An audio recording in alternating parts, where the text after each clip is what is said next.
Very good morning. ఇవాళ 5 అంశాల గురించి మాట్లాడుకుందాం.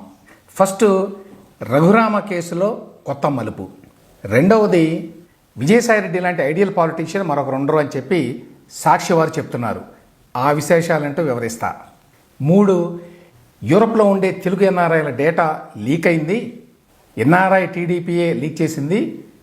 దీని మీద మేము అంతర్జాతీయ సంస్థలకి ఫిర్యాదు చేస్తామని చెప్పి ఈ యూరోపియన్ ఎన్ఆర్ఐలు అన్నారు అని సాక్షిలో కథనం వచ్చింది. అందులో ఉన్న గమ్మత్తు వివరిస్తాను. దావోస్ సదస్సుకు వెళ్ళొచ్చినా కూడా పెట్టుబడులు ఏమీ తీసుకురాలేదు అనే విమర్శలు వచ్చినాయి. బహుశా దానికి సమాధానంగా గడిచిన 7 నెలల్లో 6,33,000 కోట్ల రూపాయల వర్త పెట్టుబడులు రాష్ట్రానికి వచ్చినాయి అని కూటమి ప్రభుత్వం చెప్తోంది. ఆ పెట్టుబడులు రాష్ట్రంలో ఎక్కడ వచ్చినాయి, ఎక్కడ రాలేదు అనేటువంటి ఆసక్తికరమైన అంశం గురించి కూడా మాట్లాడుకుందాం. రేవంత్ రెడ్డి నాయకత్వంలో తెలంగాణకి భారీ ఎత్తున పెట్టుబడులు వచ్చినాయి దావోస్లో. అంతవరకు బాగానే ఉంది. కానీ దాని మీద వాళ్ళు ప్రచారం చేసుకున్న విధానం ఏమాత్రం బాగాలేదు. అదేంటో చెప్తాను. ముందుగా రఘురామరాజు గారి కేసులో మలుపు అని మాట్లాడుకున్నాం. అదేంటి? రఘురామరాజు గారు నిన్న గుంటూరు జైలుకి వెళ్ళి తను అరెస్ట్ చేసిన రోజు రాత్రి కొంతమంది ముసుగులు వేసుకొని వచ్చి కొట్టారు అనేటువంటి ఆరోపణలు చేశారు. కాబట్టి ఎవరు ఆ విధంగా కొట్టింది ముసుగులు వేసుకొని అని ఐడెంటిఫై చేయడానికి పోలీసులు ఒక పెరేడ్ నిర్వహించారు. ఆ పెరేడ్లో రఘురామకృష్ణరాజు గారు తను ఎవరు కొట్టారో వాళ్ళని గుర్తుపట్టాను అని చెప్పారు బయటకు వచ్చి. ఫలానా వాళ్ళని గుర్తుపట్టానని చెప్పలేదు, కానీ అందులో తులసిబాబు ఉన్నారని చెప్పి అందరికీ తెలుసు. ఈ సందర్భంగా ఆయన ఒక ఆసక్తికరమైన విషయం చెప్పాడు. అదేంటంటే, దీని వెనక కుట్రకోణం ఉంది అనేది చాలా కాలంగా ఈయన చేస్తున్న ఆరోపణ. కుట్రకోణం అంటే ఏంటి? రఘురామరాజు గారు ఆ రోజు జగన్మోహన్ రెడ్డి ప్రభుత్వం మీద పెద్ద ఎత్తున దాడి చేస్తున్నాడు కాబట్టి ఈయన ఏదో విధంగా ఎలిమినేట్ చేయాలి అని కుట్ర పన్నారు. అందులో భాగంగానే హైదరాబాద్లో అరెస్ట్ చేసి గుంటూరుకు తీసుకెళ్లారు. గుంటూరుకు తీసుకెళ్ళి అక్కడ ముసుగు వీరులతోటి కొట్టించారు. దాంతోపాటు తనను అసలు లేపేయాలని అనుకున్నారు. ఆ ముందస్తు ప్రణాళికలో భాగంగా అప్పటి గుంటూరు కలెక్టర్ వివేక్ యాదవ్ గారు ఈయన అరెస్ట్ చేయడానికి ముందు రోజే గుంటూరు జనరల్ ఆసుపత్రి సూపరింటెండెంట్ డాక్టర్ ప్రభావతి గారికి ఫోన్ చేసి, మీరు హార్ట్ స్పెషలిస్టులను కొంతమందిని రెడీగా ఉంచండి, అవసరం అవుతుంది అని చెప్పి ఒక నోట్ పంపించారు. రఘురామకృష్ణరాజు గారు పాయింట్అవుట్ చేసేది ఏంటంటే, ఎవరినైనా అరెస్ట్ చేసి తీసుకొస్తే అతన్ని 24 గంటల లోపల మేజిస్ట్రేట్ ముందు ప్రవేశపెట్టాలి. మేజిస్ట్రేట్ ముందు ప్రవేశపెట్టే సమయంలో ఆరోగ్య పరీక్షలు చేస్తారు. జైలుకి పంపించాలంటే ఈయన ఆరోగ్యంగా ఉన్నాడు అని చెప్పి సర్టిఫై చేయాలి. ఇన్వెస్టిగేటింగ్ ఆఫీసర్ ఐఓ ఎవరున్నారో ఈయన మేజిస్ట్రేట్ దగ్గరికి తీసుకెళ్ళడం, ఆరోగ్య పరీక్షలకు పంపించడం అనే విషయాలని. అట్లాంటిది గుంటూరు కలెక్టర్ గారికి సంబంధం ఏంటి? నంబర్ 1. 2, అసలు అరెస్ట్ చేయడానికి ఒక రోజు ముందే వివేక్ యాదవ్ గారు ఏ విధంగా గుంటూరు జనరల్ ఆసుపత్రి సూపరింటెండెంట్కి నోటు పంపించారు, మీరు మీ కార్డియాలజీ డిపార్ట్మెంట్ వాళ్ళని రెడీగా ఉంచండి అని. రఘురామకృష్ణరాజు గారి వాదన ఏంటంటే, తను తీసుకొచ్చి ఎలిమినేట్ చేయాలనుకున్నారు కాబట్టి తను ఏదో చేసి కొన ఊపిరితో ఉన్నప్పుడు డాక్టర్లను పిలిచి మేము చాలా అప్రమత్తంగా ఉండి డాక్టర్లను కూడా అలర్ట్ చేశాము అని చూపించుకోవడానికి వీలుగా ఇదంతా చేశారు. కాబట్టి వివేక్ యాదవ్ గారిని కూడా ఈ విషయంలో ప్రశ్నించాలి. దీంతోపాటు కలెక్టర్గా ఉన్న వివేక్ యాదవ్ 24 గంటల ముందే గుంటూరు జనరల్ ఆసుపత్రి డాక్టర్ని అలర్ట్ చేశారు అంటే దీని వెనుక ఒక కుట్రకోణం ఉంది. ఈ వ్యవహారాన్నంతా పైనుంచి ఎవరో నడిపారు. ఆ పైనుంచి నడిపింది సజ్జల రామకృష్ణారెడ్డి గారా లేకపోతే జగన్మోహన్ రెడ్డి గారా అనే విషయం తేలాలి. దీనివల్ల ఇందులో ఉన్న కుట్రకోణం బయటపడుతుంది. తద్వారా జగన్మోహన్ రెడ్డి గారి పాత్ర, లేక సజ్జల రామకృష్ణారెడ్డి గారి పాత్ర, లేక ఇతరులు ఎవరైనా ఉంటే గవర్నమెంట్లో పెద్దలు, వాళ్ళ పాత్ర బయటపడుతుంది. ఈ విషయాలన్నీ వెలికి తీయాలి. ఈ కుట్రకోణాన్ని అంతా వెలికి తీయాలి అంటే కలెక్టర్గా ఉన్న వివేక్ యాదవ్ గారు ఎందుకు ఈ నోటు పంపించారు గుంటూరు జనరల్ ఆసుపత్రికి అనే విషయాన్ని ఇన్వెస్టిగేట్ చేయాలి అనేది రఘురామకృష్ణరాజు గారు పాయింట్అవుట్ చేశారు. దాంతోపాటు ఆయన మళ్ళీ మరొకసారి ప్రశ్నించారు, ఎందుకు A1గా ఉన్న పివి సునీల్ కుమార్ని, A2గా ఉన్న పిఎస్ఆర్ ఆంజనేయుల్ని ఇంతవరకు ఇంట్రాగేట్ చేయలేదు, క్వశ్చన్ చేయలేదు ఈ కేసులో. పివి సునీల్ కుమార్ గారికి అంబేద్కర్ ఇండియా మిషన్ అని చెప్పి ఉంది, AM అని. ఆయన వెనక మన్నీ మార్బలం ఉంది కాబట్టి భయపడుతున్నారా అనేది ఒక ప్రశ్న. రెండవది, తులసిబాబు అనే అతను టీడీపీలోనే ఉన్నాడని చెప్పి చాలామంది చెప్తున్నారు గుడివాడలో. ఒకవేళ మా పార్టీలో ఉంటే మా పార్టీ పెద్దలు ఎందుకు ఆయన మీద చర్యలు తీసుకోవడం లేదో తెలియదు. నేనైతే ఇంతవరకు పార్టీ అధిష్టానానికి ఈ తులసిబాబు మీద కంప్లైంట్ చేయలేదు. ఇక చివరిగా పివి సునీల్ కుమార్ని, పిఎస్ఆర్ ఆంజనేయుల్ని ఇంతవరకు ప్రశ్నించకపోవడం పట్ల, అరెస్టు చేయకపోవడం పట్ల నేను త్వరలో గట్టిగా ప్రశ్నిస్తాను అని కూడా చెప్పాడు ఆయన. దీన్ని బట్టి అర్థమవుతోంది ఏంటంటే రఘురామకృష్ణరాజు గారు ఈ కేసులో ఇన్వాల్వ్ అయినటువంటి ఎవ్వరినీ కూడా వదిలేటువంటి అవకాశం ఏమాత్రం లేదు అని. సాక్షి టీవీలో ఒక చర్చ చూశా. అందులో విజయసాయిరెడ్డి గారు ఎంత గొప్ప రాజకీయవేత్తో, ఏ రకంగా ఆయన రాజకీయాల్లో ఒక కొత్త వరవడిని సృష్టించాడో, కొన్ని మంచి సాంప్రదాయాలను ఎస్టాబ్లిష్ చేశాడో మాట్లాడుకున్నారు. ఏమిటి ఆయన మొదలుపెట్టిన మంచి సాంప్రదాయం? మిగతా రాజకీయ నాయకులు ఎవరైనా పార్టీల నుంచి రిజైన్ చేస్తే వాళ్ళు వెంటనే తమ ప్రత్యర్థుల మీద తీవ్రంగా విమర్శలు గుప్పిస్తారు, లేకపోతే తాము రిజైన్ చేసిన పార్టీ నాయకుడి మీద విమర్శలు గుప్పిస్తారు, బూతులు తిడతారు. కానీ విజయసాయిరెడ్డి గారు చాలా పెద్ద మనిషిలాగా రాజకీయాల నుంచి స్వస్తి పలుకుతున్నాను అని చెప్పి ఎవరిని ఏమీ అనకుండా బయటకు వచ్చాడు. ఇది చాలా గొప్ప విషయం, ఇది అందరూ ఆహ్వానించదగిన పరిణామం రాజకీయాల్లో అని మాట్లాడుకున్నారు. ఇందులో రెండు విషయాలు చెప్పాలి. ఒకటి, పార్టీ అధిష్టానాన్ని ధిక్కరించి రాజీనామా చేసి బయటకు వెళితే తిడతారు. విజయసాయిరెడ్డి అలాగా చేయలేదు. ఇన్ఫ్యాక్ట్ రాజీనామా చేసేటప్పుడు కూడా వైసీపీ నుంచి రాజీనామా చేస్తున్నాను అని కానీ, జగన్మోహన్ రెడ్డి నాయకత్వం బాగాలేదు అందుకు రాజీనామా చేస్తున్నానని కానీ మాట్లాడలా. యాక్చువల్గా వైసీపీని, జగన్ని పరిరక్షించడానికి చాలా ప్రయత్నించాడు.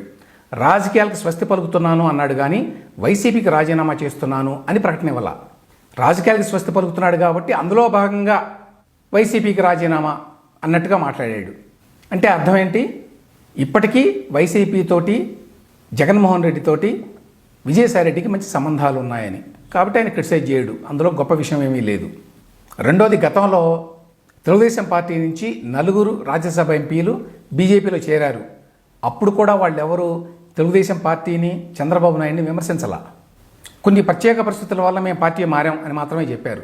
ఇప్పుడు ఎట్లయితే విజయసాయిరెడ్డి చెప్పాడు. కాబట్టి అందులో గొప్ప విషయం ఏమీ లేదు. ఆంధ్రప్రదేశ్ రాజకీయాలను భ్రష్టు పట్టించడంలో విజయసాయిరెడ్డిది ఒక ముఖ్య పాత్ర, కీలకమైన పాత్ర. కాబట్టి ఆయన ఏదో రాజకీయాల్లో ఒక గొప్ప సాంప్రదాయాన్ని, ఒక మంచి సాంప్రదాయాన్ని తీసుకొస్తున్నాడు అంటే ఎవ్వరూ నమ్మరు. ఇంకా అసలు విషయం ఏంటంటే, ఆయన ఏ కారణాలతోటి రాజకీయాలకు స్వస్తి పలుకుతున్నాను అనే ప్రకటించాడు. ఆయన ఉద్దేశాలు జెన్యూనేనా, లేకపోతే ఏదో పెద్ద ప్లాన్తో ఈ పని చేశాడా అనే అనుమానాలు అందరికీ ఉన్నాయి, ఇంక్లూడింగ్ వైఎస్ఆర్సీపీలో ఉన్న నాయకులకు కూడా. కాబట్టి విజయసాయిరెడ్డి గురించి, ఆయన రాజకీయ ప్రకటన గురించి ఇప్పుడే ఒక నిర్ణయానికి రావడం కరెక్ట్ కాదు. ఇవాళ సాక్షి పత్రికలో ఒక వార్త వచ్చింది. అదేంటంటే, డేటా లీక్పై యూరప్ ఎన్ఆర్ఐల ఆగ్రహం. ఏమిటి విషయం అంటే, ఈ దావోస్ పర్యటన సందర్భంగా యూరప్ వెళ్తున్నారు కాబట్టి ముఖ్యమంత్రి చంద్రబాబు నాయుడు, అలాగే మంత్రి నారా లోకేష్ ఆ సందర్భంగా ఎన్ఆర్ఐ టీడీపీ వాళ్ళు యూరోప్లో ఉన్నటువంటి తెలుగు వాళ్ళందరికీ మెయిల్ ఇచ్చారట. ఈ విధంగా అక్కడికి వస్తున్నారు, అక్కడ డయాస్పోరా సదస్సు ఒకటి పెడుతున్నాం, మీరంతా ఆసక్తి ఉంటే రావచ్చు అని రాస్తారు. అందులో ఇట్లాంటివి సర్వసాధారణంగా జరుగుతూనే ఉంటాయి. వీళ్ళ పాయింట్ ఏంటంటే, ఏపీ ప్రభుత్వం తమ డేటాని ఎన్ఆర్ఐ టీడీపీ వాళ్ళకి లీక్ చేసింది, తద్వారా వాళ్ళు ఈమెయిల్స్ ఇచ్చారు. రాజకీయ సంస్థకు తమ డేటాను ఎలా లీక్ చేశారని మండిపాటు. దీని మీద వీళ్ళంతా ప్రైవసీని కాపాడేటువంటి యూరోపియన్ సంస్థకి ఫిర్యాదు చేయబోతున్నారట. ఈ విధంగా టీడీపీ ప్రభుత్వం మా డేటాను లీక్ చేసి వాళ్ళ ఎన్ఆర్ఐ టీడీపీ విభాగానికి ఇచ్చింది, వాళ్ళంతా మాకు మెయిల్స్ ఇచ్చారని.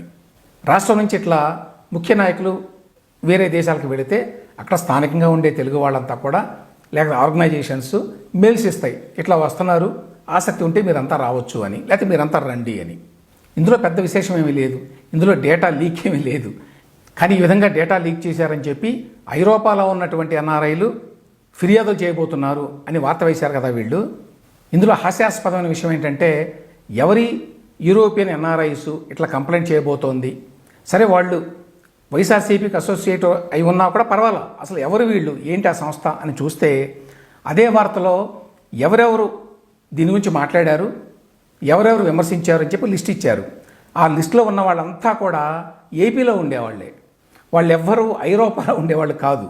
VVR Krishnaraju convener better Andhra Pradesh forum అట, జేటీ రామారావు ఏపీ ప్రజా సంఘాల జేఏసీ అధ్యక్షుడట, పల్లి ప్రభాకర్ రెడ్డి న్యాయ నిపుణుడట, B Ashok Kumar Andhra advocates forum convener అట. వీళ్ళంతా ఏపీలో ఉండేవాళ్లే కదా. ఐరోపాలో ఎన్ఆర్ఐల డేటా లీక్ చేస్తే వాళ్ళు ఏదో అంతర్జాతీయ సంస్థ కంప్లైంట్ చేస్తుంటే వీళ్ళందరూ కూర్చొని మాట్లాడడం ఏంటి దీని గురించి? ఏదో రకంగా బుర్ర జల్లుదాం అనే ప్రయత్నంలో సాక్షి వారు చేసేటువంటి పనులు ఇవి. ముఖ్యమంత్రి చంద్రబాబు నాయుడు, మంత్రి నారా లోకేష్ ఇద్దరు దావోస్ వెళ్ళొచ్చారు.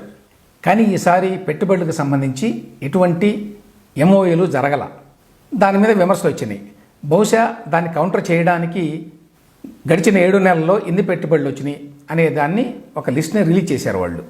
7 నెలల్లో వచ్చిన పెట్టుబడులు ఇవి అని చెప్పి వాళ్ళు చెప్పే లెక్క ప్రకారం గడిచిన 7 నెలల్లో 6,33,726 కోట్ల రూపాయల వర్త్ ప్రాజెక్టులు ఆంధ్రప్రదేశ్కి వచ్చినాయట. దీనివల్ల 4,08,285 ఉద్యోగాలు కల్పించబడతాయట. కంపెనీల పేర్లు కూడా ఇచ్చారు. ఇందులో చాలా సెంట్రల్ గవర్నమెంట్ ఎంటర్ప్రైజెస్ ఉన్నాయి. సో ఈ 6,33,000 కోట్ల రూపాయలు వస్తే బాగానే ఉంటుంది. కానీ అవి ఎప్పటికీ కార్యరూపం దాలుస్తాయి అనేది చూడాలి. అందులో ఎన్ని కార్యరూపం దాలుస్తాయి అనేది కూడా చాలామందికి అనుమానమే. అయితే ఇందులో అసలు విశేషం అది కాదు. అదేంటంటే వీళ్ళు చెప్పేటువంటి ఈ పరిశ్రమలన్నీ కూడా ఎక్కడెక్కడ వచ్చినాయి అని చెప్పి చూస్తే ఇవన్నీ ప్రధానంగా ఉత్తరాంధ్ర, రాయలసీమల్లో వచ్చినాయి. అందరూ ఎప్పుడూ పడి ఏడ్చేటువంటి మధ్య ఆంధ్రాలో ఒక్కటంటే ఒక పరిశ్రమ రాల వీళ్ళు ఇచ్చిన లిస్టు ప్రకారం. ఒకసారి చదువుతాను ఈ లిస్టు. ఎన్టీపీసీ హరిత ఇంధనం Visakhapatnam, Arcelor Mittal Anakapalli, NHPC and Genco Kurnool, BPCL ఒక్కటి రామాయపట్నం, ఇదొక్కటే రామాయపట్నంలో ఉంది. రిలయన్స్ సరే చాలా చోట్ల పెడుతున్నారట వాళ్ళు. LG electronics Sri City, solar company ఒకటి అనంతపురం, మరొకటి కడప, నంద్యాల, టీసీఎస్ విశాఖపట్నం, టాటా పవర్ అనంతపురం, గ్రీన్కో 3 ప్రాజెక్టులు ఉన్నాయట రాష్ట్ర వ్యాప్తంగా. అస్త్రా గ్రీన్ ఎనర్జీ ఉమ్మడి Kadapa, Ecoren energy India Kurnool, clean renewable energy Nandyal, Kadapa, Tata power renewable energy Kurnool, Ecoren energy India Anantapur, ఇంకొకటి ఎకోరెన్ ఎనర్జీ ఇండియా అది అనంతపురం, కడప. సో ఇందులో స్పష్టంగా మనకు అర్థమయ్యే విషయం ఏంటంటే ఎక్కువ పరిశ్రమలు ఉత్తరాంధ్రలో కానీ రాయలసీమలో కానీ వస్తున్నాయి. రాయలసీమలో చాలా ఎక్కువ వస్తున్నాయి, మధ్య ఆంధ్రలో రావట్లా. ఉమ్మడి జిల్లాలను తీసుకుంటే పశ్చిమ గోదావరి, తూర్పుగోదావరి, కృష్ణా, గుంటూరు, ప్రకాశం, నెల్లూరు ఈ జిల్లాల్లో పెద్ద పరిశ్రమలు ఏమీ లేవు. 90% పరిశ్రమలు రాయలసీమలో కానీ ఉత్తరాంధ్రలో కానీ వస్తున్నాయి. అయినా కూడా ఇప్పటికీ క్యాపిటల్ తీసుకొచ్చి మధ్య ఆంధ్రలో పెడుతున్నారు అని ఏడ్చే వాళ్ళకి కొదవలేదు. ఈ ప్రాంతంలో ఒక్కటి కూడా చెప్పుకోదగ్గ పెద్ద పరిశ్రమ లేదు అనే విషయాన్ని ఎవరూ పట్టించుకోరు. దాని గురించి ఆ ప్రాంతానికి చెందిన అంటే గోదావరి, కృష్ణా, గుంటూరు, ప్రకాశం జిల్లాలకు చెందిన రాజకీయ నాయకులు కూడా గట్టిగా మాట్లాడరు. కూటమిలో చీలికలు కనిపిస్తున్నాయని చెప్పి ఈ మధ్యకాలంలో కొంత చర్చ నడుస్తోంది. బహుశా ఆ చర్చను ముగించడానికి జనసేన నేత పవన్ కళ్యాణ్ ఒక ప్రెస్ నోట్ ఇచ్చారు. ఈ ప్రెస్ నోట్లో ఏమిటంటే గత 7 నెలలుగా రాష్ట్రం ఎంతో అభివృద్ధి చెందింది, ప్రగతి పథం వైపు నడుస్తోంది. ఇలాంటి పరిస్థితుల్లో కూటమి 3 పార్టీల శ్రేణులు అత్యంత బాధ్యతాయుతంగా వ్యవహరిస్తూ కూటమి ఆశయాన్ని కాపాడాల్సిన బాధ్యత ప్రతి ఒక్కరిపై ఉంది అని చెప్పి అన్నారు. అనవసరమైన వివాదాల జోలికి, విభేదాల జోలికి వెళ్ళవద్దని విజ్ఞప్తి చేస్తున్నాను అని కూడా జనసేన కేడర్కి ఆయన పిలుపునిచ్చారు. సోషల్ మీడియాలో వచ్చే తప్పుడు వార్తలపై కానీ, కూటమి అంతర్గత విషయాలపై కానీ పొరపాటున ఎవరైనా నాయకులు స్పందించినా సరే దయచేసి ఎవ్వరూ కూడా ప్రతిస్పందనగా మీ వ్యక్తిగత అభిప్రాయాలు వెలిబుచ్చటం కానీ, బహిరంగంగా చర్చించడం కానీ చేయవద్దు. ఇది ఎసెన్స్ ఆఫ్ దిస్ స్టేట్మెంట్. ఇది మంచి పరిణామమే. ఎందుకంటే ఇప్పుడున్న పరిస్థితుల్లో కూటమిలో ఏమాత్రం క్రాక్స్ వచ్చినా అది వైసీపీకి చాలా అవకాశంగా ఉపయోగపడుతుంది. దానికంటే మరీ ముఖ్యం ఏంటంటే రాష్ట్రం ఏదో పట్టాల మీదకి ఎక్కుతోంది అనేటువంటి టైంలో మళ్ళీ కూటమిలో ఏదైనా గొడవలు వస్తే దానివల్ల రాష్ట్రానికి కూడా నష్టం జరుగుతుంది. కాబట్టి పవన్ కళ్యాణ్ స్టేట్మెంట్ని అందరూ తప్పకుండా ఆహ్వానించాలి.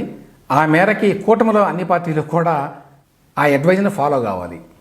ఏపీ ప్రభుత్వం ఈసారి దావోస్ నుంచి ఉత్త చేతులతో తిరిగి వచ్చింది అనే విమర్శలు మాట్లాడుకున్నాం. చాలా డిసప్పాయింటింగ్గా ఉంది పెర్ఫార్మెన్సు అనేటువంటి భావన వచ్చింది. అదే టైంలో తెలంగాణలో రేవంత్ రెడ్డి నాయకత్వంలో బ్రహ్మాండంగా పెట్టుబడులు వచ్చినాయి. దాదాపు 1,78,000 కోట్ల వర్త పెట్టుబడులు తెలంగాణకు వచ్చినాయి దావోస్లో చేసుకున్న ఒప్పందాల మూలంగా. అంతవరకు బాగానే ఉంది. కానీ రేవంత్ రెడ్డి గారు అక్కడి నుంచి తిరిగి రాగానే హైదరాబాద్లో చాలా చోట్ల ఫ్లెక్సీలు ప్రకటనలో వెలిసినాయి. ఆ ప్రకటనలు ఎట్లా ఉన్నాయంటే, ఈనో అనేటువంటి ప్రోడక్ట్ చాలామందికి తెలుసు. అది కడుపు మంటకి డైజెషన్కి వాడేటువంటి మందు. ఆ ఈనో ప్యాకెట్ బొమ్మలు పెద్ద వేసి వాడండి ఈనో ఆన్, కడుపు మంట గాన్. అంటే నేను ఇది ఈనో ప్రకటన ఏమో అనుకున్నా చాలా చోట్ల చూసి, కానీ ఇది ఈనో ప్రకటన కాదు. రేవంత్ రెడ్డి ప్రభుత్వం లేక వాళ్ళ పార్టీ ఇచ్చినటువంటి ప్రకటన. పెట్టుబడులు చూసి కడుపు మంట వాడండి ఈనో అని కింద కేసీఆర్ బొమ్మ కూడా వేశారు. ఆయన కడుపు మీద చేతులు పెట్టుకున్నది. అది ఆర్టిఫిషియల్ ఇంటెలిజెన్స్ ద్వారా తయారు చేసిన ఫోటో తెలుస్తోంది. అది అంటే కేసీఆర్కి బీఆర్ఎస్కి కడుపు మండుతోంది, జీర్ణించుకోలేకపోతున్నారు అనేది ఆరోపణ. అందుకని డైజెస్ట్ ద గ్రోత్ అని రాసి ఈ ప్రకటన ఇచ్చారు. దావోస్ లాంటి వ్యవహారంలో ఇంత పెద్ద ఎత్తున పెట్టుబడులు వచ్చినటువంటి సందర్భంలో ఇటువంటి చీప్ యాడ్ ఇవ్వాల్సిన అవసరం ఉందా? ఇది ప్రభుత్వం తరఫున ఇచ్చారో పార్టీ తరఫున ఇచ్చారో కూడా స్పష్టత లేదు. ఎవరి తరఫున ఇచ్చినా కూడా ఇది బిలో ద బెల్ట్. ఒక ప్రెస్ మీట్ పెట్టి ఒకవేళ బీఆర్ఎస్ వాళ్ళ కడుపు మంట వాళ్ళు ఆహ్వానించలేకపోతున్నారు, తెలంగాణకి ఎంత పెద్ద ఎత్తున పెట్టుబడులు వస్తే కాంగ్రెస్ నాయకత్వంలో అని చెప్పి మాట్లాడవచ్చు. కానీ ఈ రకంగా సిటీ అంతా ప్రకటనలు ఇవ్వడం అంటే రాజకీయాలనే కాదు, తెలంగాణ సమాజాన్ని కూడా కలుషితం చేయడమే. ఆంధ్రలో ఈ కల్చర్ బాగా పెరిగిపోయింది. ఇప్పుడు తెలంగాణ కూడా ఈ కల్చర్ పాకింది అని అర్థమవుతుంది. దీన్ని బట్టి బీఆర్ఎస్ మంచి చెడులను పక్కన పెడదాం, కేసీఆర్ కేటీఆర్ ఎట్లాంటి వాళ్ళు అన్నది కూడా పక్కన పెడదాం. కానీ దావోస్లో పెద్ద పెద్ద కంపెనీలు తెలంగాణలో పెట్టుబడులు పెట్టడానికి ముందుకు వస్తే దాన్ని రాజకీయంగా ఈ విధంగా వాడుకోవడం కరెక్టేనా అన్నది ప్రశ్న. ఇవి వాటి వార్తలు, వాటి విశ్లేషణ.